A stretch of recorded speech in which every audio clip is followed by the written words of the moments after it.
Good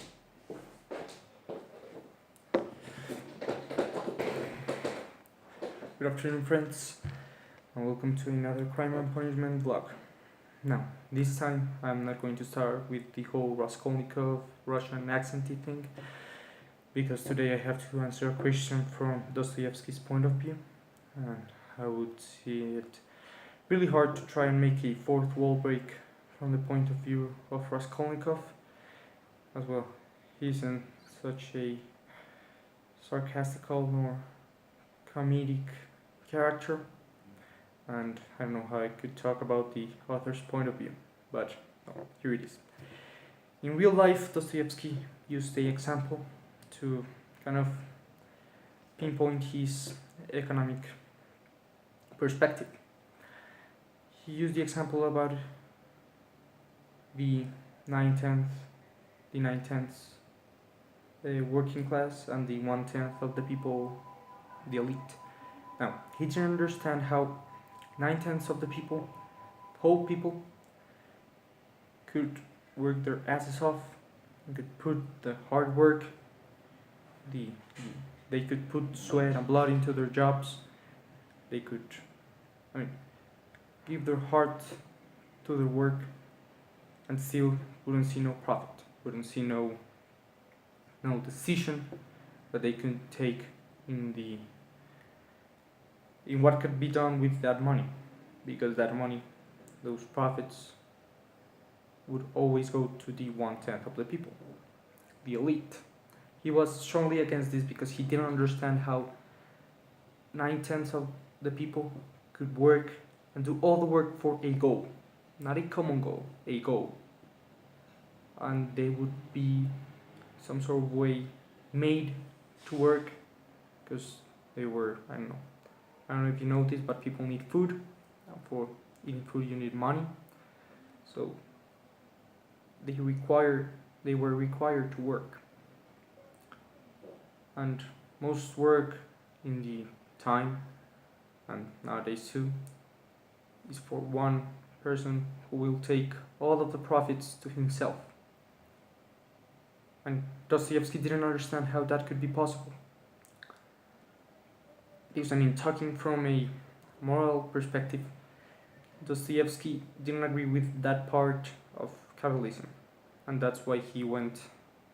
I wouldn't call him as a socialist, as most leftist socialist examples we have are atheists and such, but in a moral perspective, he was a socialist, and here's why. In the book, there are certain characters that from the start we see as bad, like Lucian. From the beginning, we see from him that he's a rich lawyer, he has a lot of money. Also, he has this love for this new way of thinking in the economics field, which is caring about yourself and not about thy neighbor, because thy neighbor can leave you with half-ass hanging out in the air, with the example of the coat. If I give him my coat and I try wearing it at the same time, none of us will get the warmth we need, and both of us will get half cold. But if I care about my own ass, I will be warm, and only one person will be cold. For example, we see those type of characters. Well, actually, that type of character, Lucian, talking about from that perspective. Now we see another kind of characters which aren't shown to be such great characters, like Lebeziatnikov, which at first we learn that he hits Karina Ivanovna, tells Marmeladov about how caring about other people, pity, that kind of thing, is nowadays prohibited by science.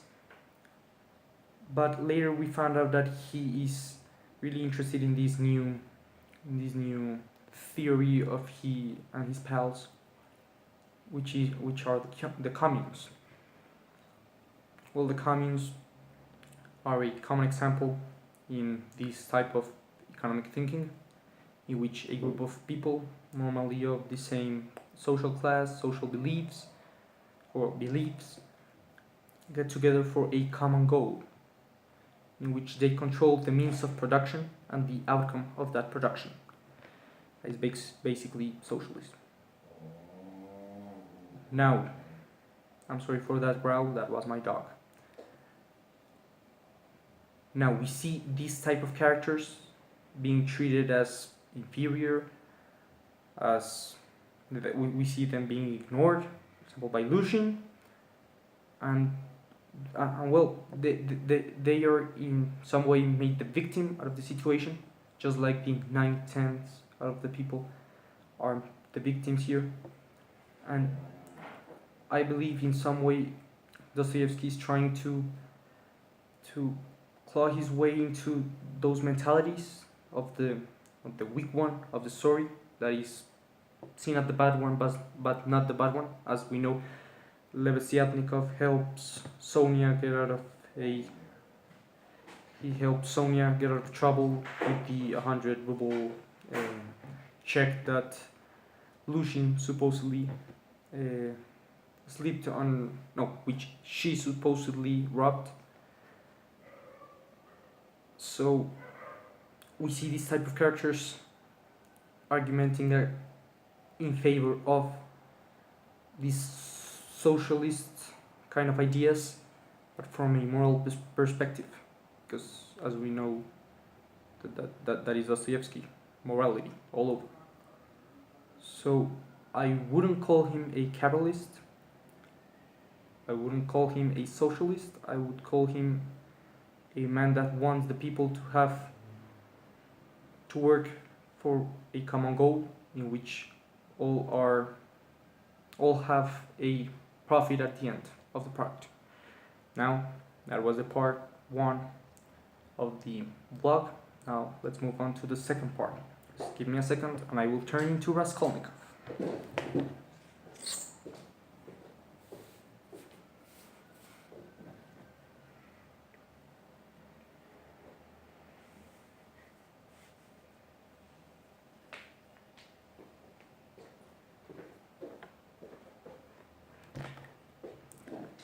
Hey there, my friends. So now I bring to you very sad news. It has been a long time since that hideous event at the landlady's house, since I killed her with the axe, and her sister. I always seem to forget Lisabetta in these type of conversations. I always seem to kind of forget Sonia. Lisabetta. Or are they the same? Because friends, let me tell you something that just happened to me. About 2 days ago, I told Sonia I was going to reveal to her the identity of the man that killed the old pawnbroker and her sister. She looked surprised at me, but well, I left her apartment so she couldn't say anything. The next day, she seemed to have passed it off as a joke. Oh.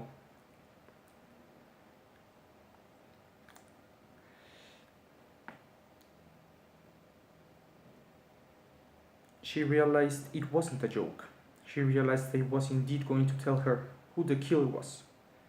So I did. Well, I didn't actually tell her. She found out for herself. I kind of confessed by screaming at her from my consciousness, and she kind of heard me.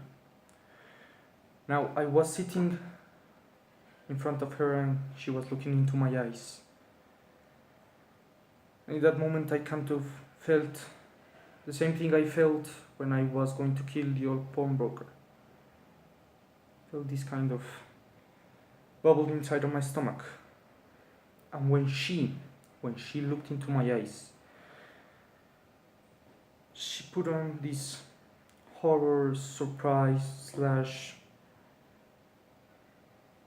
sad face, and it kind of reminded me of Lisabetta, of how she felt when I was about to drop my axe on her head.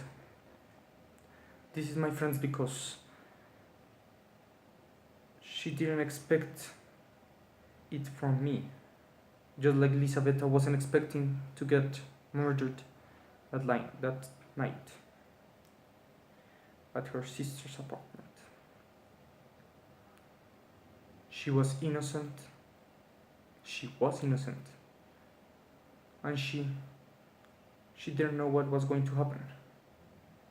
And it all happened so fast. And she didn't deserve it. Just like Sonia didn't deserve to know what happened to me. She didn't deserve to carry that burden with herself. That is why I am telling you, my friend, that Sonia and Elisabetta aren't so much unlike the other one. And I felt again this sense of killing myself, of losing another part of me to my confession, just like I lost a part of me to the old lady.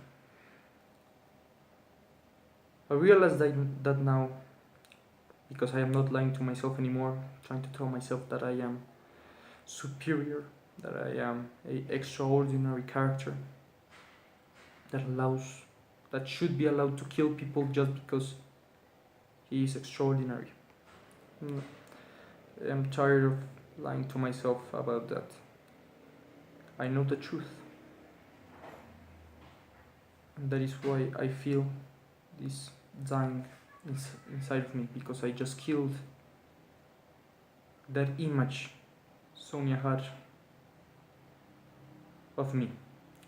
I killed that image of a man that was willing to help her family. I killed that image of a happy man. Well, not a happy man. A good man. Yes, a good man. I killed that. I killed that little hope, that little ray of hope that I could have had with Sonia.